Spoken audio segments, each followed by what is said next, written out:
I was born in Lancashire back in 1924, rather a long time ago. While I was there, I went to Sunday school like most people. When I was 9, a girl joined the class and she was 8. Her name was Joan and we became friends, and then 16 years later we married. My mum was a mum at home, always there. Dad was very, very busy and we moved a lot in my early days. She was very understanding because through my career and that I was always busy on this, that and the other. She was a great person. Much better person than me, I think, but there well, she was a good person.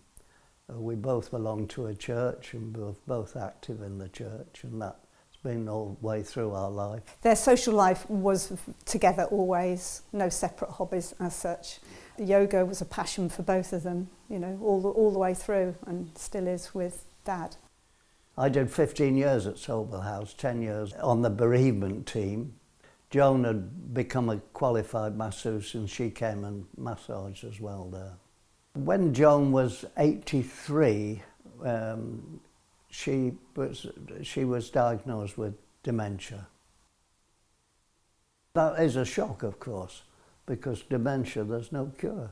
But we managed very well. We carried on quite well, really. I nursed her for 4 years. Dad has always been get on and get it done. So you just really, you'd worry more if he looked a bit peaky. I lost a lot of sleep and we had to see the doctor, and the doctor said, well, what you're telling me, it's a cry for help. And it's time that Joan went into care. Well, she had been going to the Marston Court in the day centre there, so we knew that, so I went there.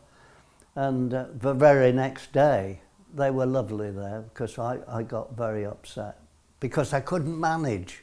I managed for 4 years and now I've been told I couldn't manage. But they were right, I know that. Wherever we went and did something or other, I generally took a cutting from it, part of a programme or something, and put it in the scrapbook. I've got 24 of these, but they've proved so useful with Joan, because I could take one of these, open it up, and she would tell me all about it. And that and the photograph albums. Anything prior to '08, she was on the ball with. The memories are there. Oh, Victor Borg, yeah. We went to a concert with him. That was interesting because I did that on my 90th birthday. Yeah. So this is a compost garden. It's all organic. These are the second crop of broad beans. I've just finished broad beans that I sowed in November. It's strange, you'd think that somebody been in a home for a year, 2 years, would get to know the staff, but they don't.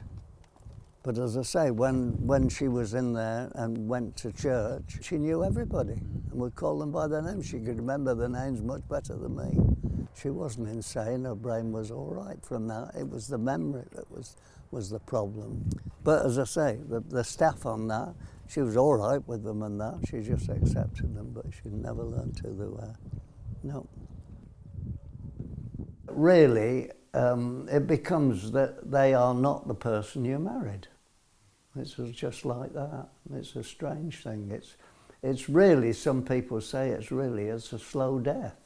You've got to be very patient and you've got to keep a sense of humour. I was always able to do that with Joan because she had a sense of humour, and we nearly always met, we had a laugh. Mum never with the dementia had any aggression, not even any niggly moments really. She'd just fall into a very soft attitude if things were puzzling her and she couldn't cope. And yeah, she could just turn things round if she couldn't answer a question and make a joke of it. Brilliant she was. I learnt very much what I reckon the two rules of dementia. One is you don't ask questions, and secondly, they're always right. If you say, do you want a cup of tea? She immediately does what you probably would do. You start thinking, well, when did I have the last one? And is there a loo near? And is it an Earl Grey or not? But when she goes to ask the questions, it's blank, completely blank. So you get round those things, you say, well, I think I'll have a cup of tea.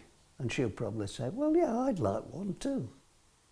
When she'd been there 15 months, she fell, and she obviously hurt herself, but they got her off the floor and stood her up, and she actually stood. She went into the JR. She was obviously much worse than we thought she was originally on that. Her arm was wrong and her face was wrong, and they found that she'd actually broken the top of her femur. Unfortunately, I was away overnight. Both Dad and the surgeon to do a hip operation for her the next day spoke to me on the phone at great length the night before. She was in a lot of pain, obviously, in that. She didn't want to eat, but, well, I got her some ice cream. She did have a little ice cream, I remember that. And one of the things about Joan is, all the time she was at Marston Court there, she very rarely failed to say, when I was leaving, she didn't like me going, obviously, thank you for coming. She always said, thank you for coming. And when I left her that dinner time there to go for the op in the afternoon, again, she said, thank you for coming. Always did that. Unfortunately, I said the right thing. I said, I love you, and left. I had the afternoon, I had the afternoon at home. And then I was just about getting ready to go back there to see how the op had gone. And the phone rang, and it was one of the doctors, and he said, well, we've had the op, it's okay, but we're having trouble with her breathing, will you come? So I went there, but Joan had died by then. So that was that. I went straight to Dad as he arrived home, so that was a bit sad. I was sorry not to be there for Dad on that day. Again, like the staff had been at when she went into Marston Court, they were very good. I couldn't complain, they were very good. Upsetting, but there we are. You couldn't fault what happened with the hospital. They did their best and did a good job on the day. It was just, time was up. They were carers, that's the thing, and that is important. That's where the odd caring of just a little touch on the shoulder or that little extra word does make an awful difference to people.